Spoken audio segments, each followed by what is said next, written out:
I love you, Joe. International Affairs on the Cut Channel Dash Radio. I feel like I know this guest already, which is crazy. Afika NX. Is that how I pronounce it? That's how you pronounce it, of course. Welcome to the show. Thank you for having me. You're very welcome. You're having a little trouble holding the mic? Yeah, I don't ever have trouble good, holding like 2 it. seconds But ago. adjust it. There we go. Yeah, that's good. Yeah. That's good. It should be good. You don't have the right touch. Oh, I definitely got the right touch. So, welcome to the show. This is International Affair, and I've started it as a platform for artists like you that have a different cultural background, and you can tell us a little bit about yourself and how your family came to the U.S. And so, what is your story? Introduce yourself to the Dash Radio listeners. My story. Okay, so my story is I was born and raised in Greensboro, North Carolina. You were born in North Carolina. I was born in North Carolina 3 months after my family got to the States. My family named your mom me. was pregnant? Yeah, she was Obviously, pregnant with heavy. me. Yeah, Wow. traveling with a heavy load. Yeah, so With a heavy load. Okay.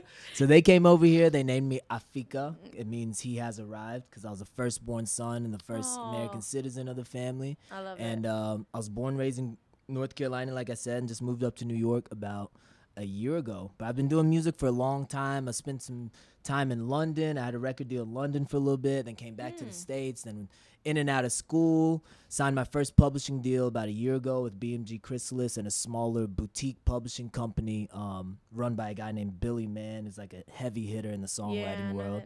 It's called Green and Bloom. And so now I'm in New York doing the live show, making records, writing songs for other people, working on my own project, and just...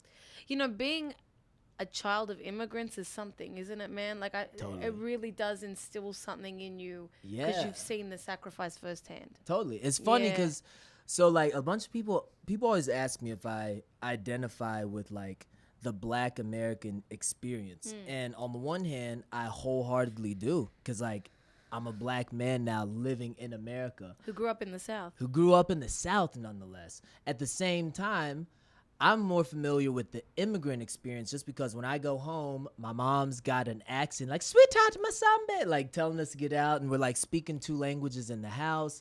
And, you know, we've got different stuff in the refrigerator.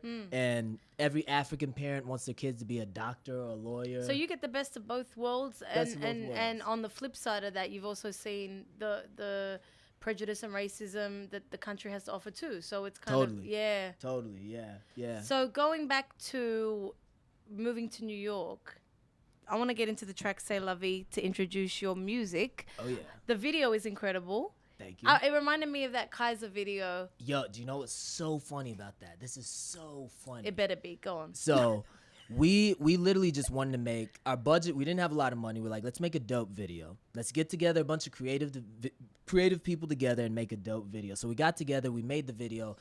Kaiser's video was like the main influence for it. We had like West African dancers for it. She did it in Brooklyn too, I think. She did it in Brooklyn too. Yeah. Dig this. The day that I got the message from our publicist that OK Africa was going to premiere it the next day, I ran into Kaiser in the subway. I kid you not. I saw her. She's like on the subway. And I'm like double taken with her. My sister's in town because she's in town for her birthday. And I'm like, Ayeza, I might be tripping. I might be. But if I'm not tripping, I'm pretty sure that's Kaiser. And she even wanders onto this train. She was Apparently dancing? It was the wrong No, she I'm was playing. she was walking around. Yeah. That's how I knew it was her. No, was- I'm no, joking. But she came and sat right next to me. I leaned over to her. I'm like, listen, I hope this doesn't sound too weird. I think you're somebody, but I'm not sure if you're that person. If you're not, ignore this. But are you Kaiser? She's like, yes, I am. And I'm like, I'm a huge fan. Then we talked the entire train ride. It was a lot. She's of an fun. international artist from Canada. She is. Yeah, she's from Canada. Yeah, she's like Polish Canadian, I believe. So the track is about being broke in New York. Yeah.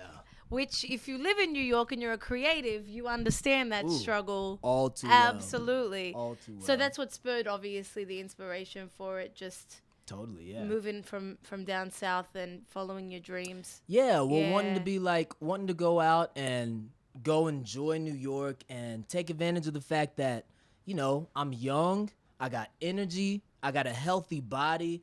I technically have nothing to really be sad or worried about. But at the same time, when you want to go out and party hard with your friends and there's like Lamborghinis on the corner in Manhattan and people going to the Met and people in like the most expensive dope shit you've ever seen. You want that. It feels like a jewel that's right out of your reach. So you have to like not play mind games with yourself. You have to consistently adjust your perspective to be like, life is good. To that point, I always think about if it's more tough to be poor in a city like, say, Kansas City or Baltimore even, that all you see is just maybe your neighborhood and you don't see the riches of New York City. Is it tougher in those cities, or is it tougher on a kid growing up right here on the Lower East Side that sees those riches within arm's distance but can't get them? Like, I always think about that. What would be tougher? I think it's tougher in rich cities. Like, you know, the heart yearns for what is denied, right? Like, forbidden fruit, right? So doesn't you see, it ever? You know? Yeah. So you see all this stuff that you want and it's at your fingertips, but then again, you know, you're stuck in your crappy apartment that's dirty. You know, this is the narrative of so many people in New York. Absolutely. And the wealth disparities that come with it, you know, it just makes people frustrated. You see it on people's face in the subway. Oh, you do. Everyone's depressed as hell. All the time. All the time. All but the time. your song isn't. It's not depressing. You're smiling. You're happy. You've got dancers. It's a very upbeat. They call it a hip-hop reggae mashup. I think you're kind of creating your own sound in a way. Yeah. So let's play the track. It's called C'est La Vie. And I noticed you write back to people on YouTube. So go watch it on YouTube.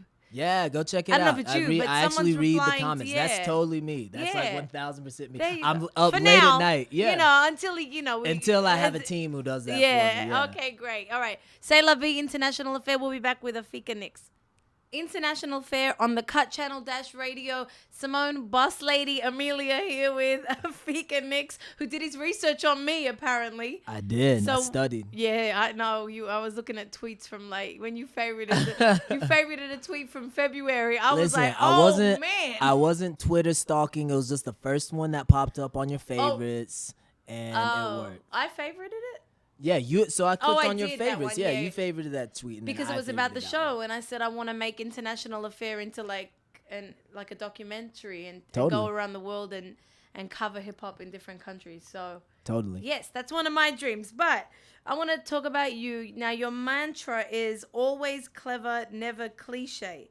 I thought cliche was a very interesting choice of words. Yeah. So I mean, it's nothing new. Anybody who is in hip-hop, who loves hip-hop, who, you know, whether you're a writer or just an average listener, it's very easy to get more of the same. It's very easy to hear songs on the radio and feel like it's just more stuff added to the pile of stuff that already sounds like that. Yeah. So it's frustrating being an artist, seeing seeing music that sounds cliche to me gets so much love. So at the same time, I just want to make music that I love. And for me, music that I love is stuff that breaks outside the mold, something that gets people's attention because it doesn't sound like every other song on the radio. Like that, I feel like that reflects who I am. Does that come naturally, or does that take time to develop? It comes completely naturally. Like I've always been the dude who's, I don't know if outlier is the right word, but I've always been, you know, the one musician, the guy who plays guitar and raps at the same time at a rap show where everybody just raps. Or I've been like the one African dude in a group of all black people, but the only like, you know, African immigrant. Or the one black kid in a room full of white kids. Or the one kid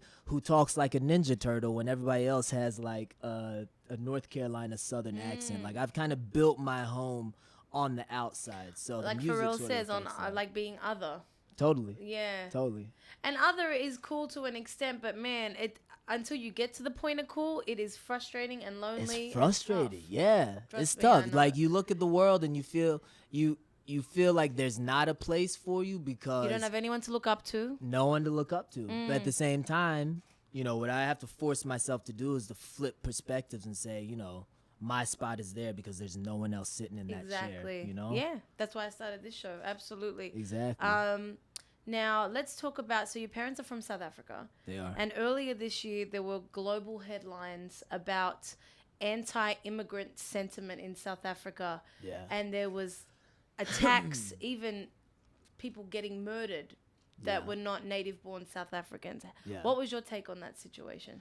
It was stupid. It pisses me off. It's based on people's deception about who they are, what they stand for, who their actual aggressors and their actual not enemy is, because I don't believe it's an enemy situation. Because they were killing other They're Africans. killing other Africans. Meanwhile, it's a country that's been colonized.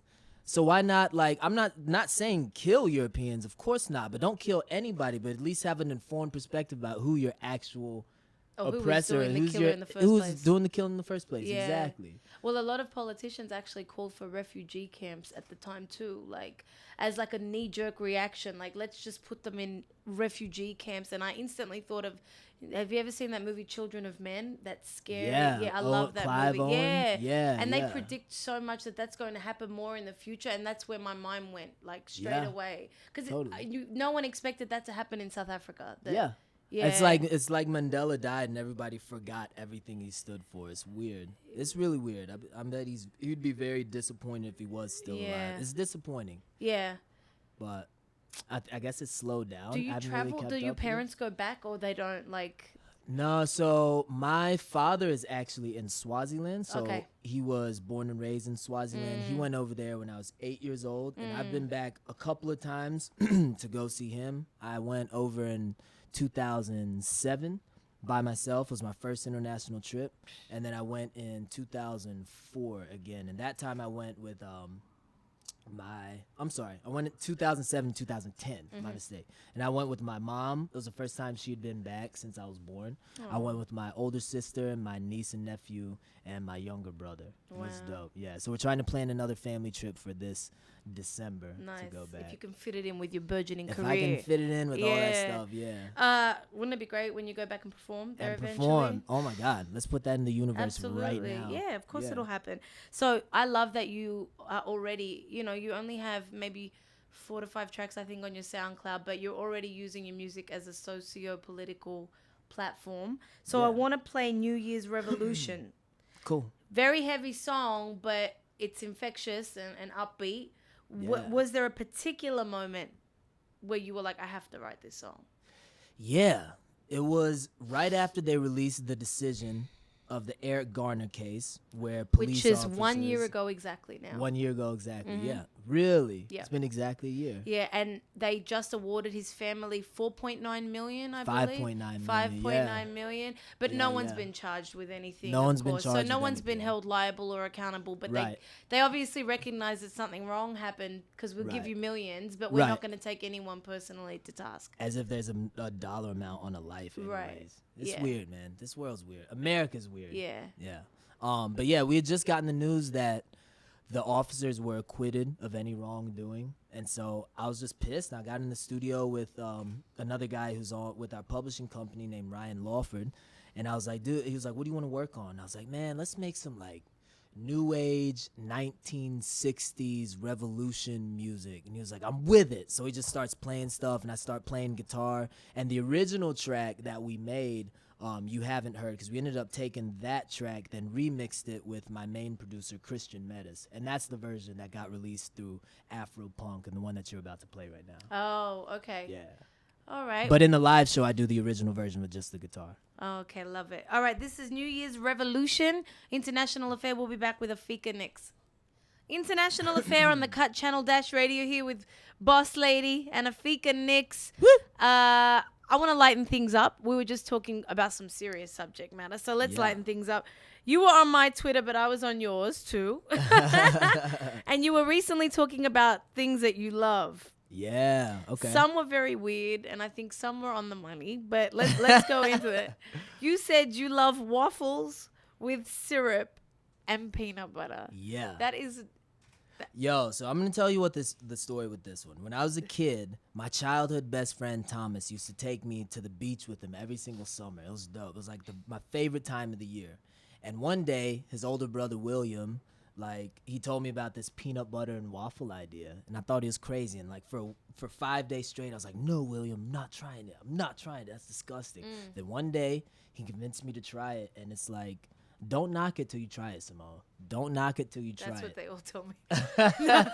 I'm saying, go home, try some peanut butter, but make sure it's crunchy peanut butter. I know, but Peter Pan with like crunchiness. First of all, I'll only maple eat smooth syrup. peanut butter. I don't even like crunchy peanut butter. Ew. Nope. Second of all, why are Americans obsessed with peanut butter? Because they're obsessed with peanut butter. It's I'm in not everything. Like, like in Australia, our chocolate is I think, the best chocolate in the world. And Right. I came here and everything has peanut butter in it. I'm like, Yeah. what is this obsession? Americans It's love they love strange. peanut butters in desserts. Yes. I don't like it in dessert. I like my But peanut you like butter it on out. waffles, though. That's not dessert. I like peanut butter in breakfast form, not in dessert form. It's simple. Oh, that's a breakfast. It's not complicated. Okay. All right. So you said you love salt on your watermelon. Yeah. I found, well, when I got to America, I found people putting salt on their mangoes. I've never tried that. That is the weirdest thing. Like in Australia, we eat, like again, I think we have the best mangoes in the world. We don't have to add anything to them.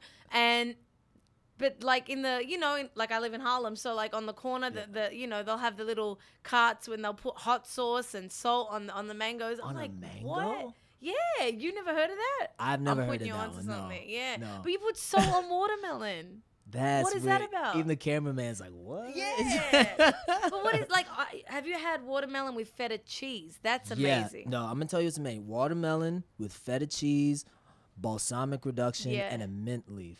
Yes. It's the best thing Absolutely. on earth. Yeah, I've definitely Just had that. straight salt on the watermelon. It's still good. Maybe in a quick fix. I don't Right. know. I'm but telling you, go home and try 2 things. I'm going to like tweet at you about it. I'm going to tweet. Did you Simone, get your peanut did you get butter your on peanut butter in your waffles? waffle? Okay, what about the salt with the watermelon? You know, I tried gluten-free waffles. They were horrible. That's awful. That's They were such a bad horrible. idea. No, Some but things don't need to have- be vegan or gluten-free. No, yeah, but I wanted to try like a gluten-free diet. Didn't really work. Okay, so you love Game of Thrones, Love it. which I do as well. Do you think Jon Snow is really dead? Yeah, I mean, I don't want to give away any spoilers. No, it's been done. You can do this stuff. If you haven't seen it yet, you're not a real fan. Okay, so spoiler alert, cover your ears if you don't want to hear it. If you're listening, you don't want to hear it. Okay. Yeah, they stabbed him a bunch of times. Yeah. But I've heard convincing evidence, and He's I gonna think come back as a he's gonna wolf come or back, something? something like that, or a dragon, or he's like he's a secret bastard child of Yeah. not Rhaegon Targaryen, of whatever the older Targaryen Yeah. was. That's what I heard. Actually, unfortunately, it's not happening. Did you hear that the director of the show told President Obama? Because President Obama asked him last week, No is way. Jon Snow really dead? And he said to President Obama, he's deader than dead. No. So, yeah, sorry. He's really upset about that. Sorry. Yeah, I know. I was upset. Need a second. Hold on. Honestly, I was at my TV like, why? Just why would you do that? Why would they do that? Yeah. The thing is, we had just gotten used to like the protagonist and the real characters sticking around, Yeah. and that's exactly No Game one's of Thrones. safe. No one's safe. No one is safe. You know, there was something, speaking of your social media, I skimmed through your Instagram and there was an old post detailing something that you called Wishbone season. Yeah. And I really loved that. Talk about the idea behind Wishbone season a little bit. Yeah. So this it is could something. catch on. It could be, you know. Oh, totally. a It's trending already caught topic, on. Hashtag. It's already caught on. Like, Mm-hmm. So Wishbone season, and I explain this in every single one of my live shows. So if you ever get a chance to come out and enjoy the live show with us, you'll hear the same explanation again. But basically, Wishbone season is when half of your life is entering a height that you've never known before. Like you graduate from school, you have a new love interest, you start a new job, just some sort of accomplishment that elevates you to a new level. But at the same time, something else in your life is plummeting your life to, depths that you've never experienced before at the same time. Mm-hmm. You fail at something that you gave your all to. Maybe you lose someone who's important to you. And the reason that described my life at the time, it kind of still described it, but 2014 was just full of, having the love of your life, then losing the love of your life, and then going to your dream school, but then signing this publishing deal, but then come to New York and being broke, but your career's expanding at the same time. Mm-hmm. It was just full. My life just felt like things were tugging at both directions. And just like a wishbone, I was like, something's got to give. Something's got to snap. Is it going to be the side that is the positive side, the things that are skyrocketing? Is it going to Yeah. be the negative side? Am I going to lose my mind? If and be people like, remember with a wishbone, when you break You it, snap, one one side's side bigger than is the bigger other. than the other. Yeah. So there's a song that I have called Wishbone that's seriously the best song I've ever written to date. It's the song that's like most accurately represented who and what I am today in a way that it's packaged in a way that like I really Do enjoy. you have the track? Because I have the wasn't track. sent the track. No, Have no, you not I can dro- play you it for you. haven't It's dropped not it? dropped yet. It's not dropped. We've got it in the vault. We've got to do the videos for it, and it's gonna be a fall release. It's the best song I've ever put out. Unfortunately, you guys can't hear it right now. We can't play it on the show no, now? not yet. But Alright. book me again in like September. I'll give you the Oh, exclusive well, release on we'll it. see about that. But no. Well, I wanted to play obviously Rat-Tat-Tat. Rat-tat-tat. So we'll yeah. go into that. We'll play Wishbone as soon as you drop it. We'll be sure to put it in the mix. Of course. So talk about Rat-Tat-Tat. Introduce the track. Yeah, Rat-Tat-Tat. That was the first song that, me and my producer and another songwriter named James Shelley, who plays, he's a banjo player for the American Authors. We called him in the studio just because we wanted a fresh take on the songwriting process. Mm-hmm. And together we just came up with this concept. So that song, the hook talks about when life keeps beating on your bones. If you can't tell, that was the part of my life where, stuff was just sucking. And so the lyrics are about kind of the struggles I was going through at the time. I think we made that about a year ago.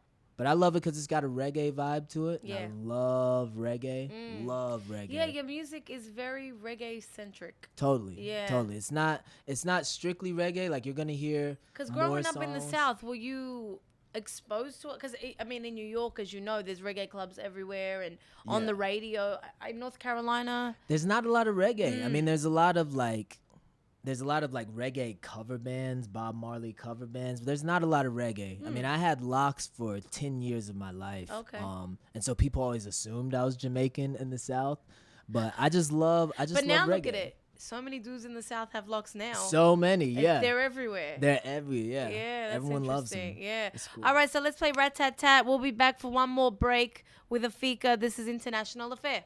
Yes. Joe, International Affair on the Cut Channel Dash Radio. Here with Afika NX. Yes, sir. This is our last talk break. Make it worthwhile. Have you got anything to say? No, I'm joking. It's not the size of the lens. What? Yeah, it's not that's the lesson we've learned today.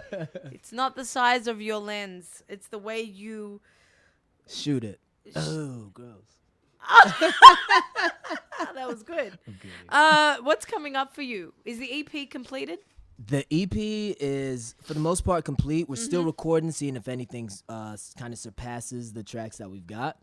We don't have a release date yet. We're still putting together the videos that we want to do leading up to it, gain a big enough audience so that when we put it out, it actually has an impact. Because a fan base is everything. It's everything. Otherwise, it's like you're shouting into a canyon and just adding to the noise. I think people get so tied up with social media. But as an example, someone like Tiger has millions of Instagram followers and sold 6,000 copies in his first week or something. You're kidding me. And labels are still basing their numbers and who they sign on Instagram not just numbers labels and Twitter numbers. My job, so many jobs now are dependent on, they will say, what are your social media numbers? And we know it's important for certain things. Right. But if you have a fan base like one of my favorite artists and friends, like a Tech9, who has built an independent audience that he sells out shows across the country. Yeah, Tech9 does work. And his social media isn't humongous, but best believe when he drops an album, they go buy it. Yeah. So he's worth like 60 mil, something like that. He's like the highest underpaid hip-hop dude. So that's what you want, obviously, ideally in your career. I want a loyal fan base. People who appreciate me for who I am. People who appreciate me for my unique contributions to the music world,